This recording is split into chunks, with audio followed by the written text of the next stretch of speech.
Simba আমার বইটা কে ছিঁড়েছে? তোমাকে অবশ্যই তোমার ভুল স্বীকার করে নিতে হবে এবং তোমাকে এর শাস্তি পেতে হবে, ঠিক আছে? যাও খেলা করো।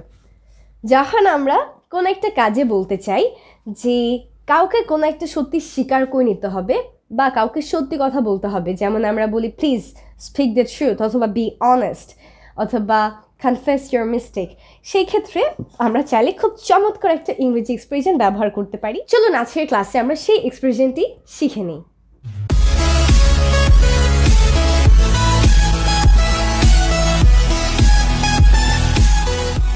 সো ওয়েল, আমাদের এক্সপ্রেশনটি হচ্ছে টু কাম ক্লিন।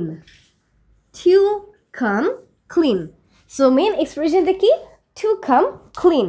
এর মানেটা কি? মানেটা আমাদেরকে জেনে নিতে হবে, কারণ না হলে আবার আমরা সেন্টেন্স ফর্ম করতে পারবো না। So to come clean, it means to be honest or to speak the truth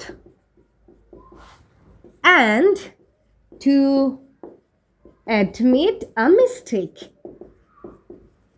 or fault. তাহলে যদি আমরা কাউকে বলতে চাই যে সত্যি কথা বলো এবং ভুল স্বীকার করে নাও, সেই ক্ষেত্রে আসলে আমরা টু কাম ক্লিন এই এক্সপ্রেশনটাকে ব্যবহার করতে পারি। সেন্টেন্সে কিভাবে অ্যাপ্লাই করতে পারি? যেমন আমি বলতে চাচ্ছি যে তোমাকে সত্যি কথা বলতে হবে, সত্যিটা স্বীকার করো, তখন কিন্তু আমি তাকে বলতে পারি এভাবে, you need to come clean. এরপর আমরা বলতে পারি I think she came clean and he was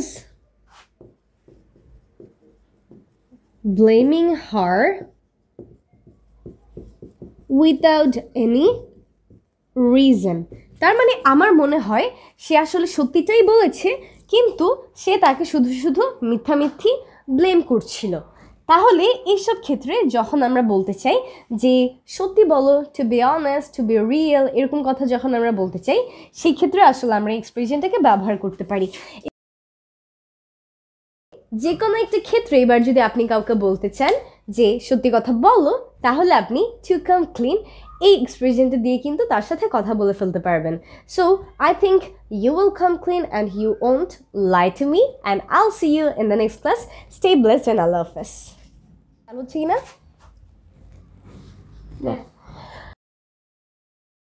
Please Simba, please. Simba আমার বইটা কে ছিঁড়েছে? তোমাকে অবশ্যই তোমার ভুল স্বীকার করে নিতে হবে এবং তোমাকে এর শাস্তি পেতে হবে, ঠিক আছে?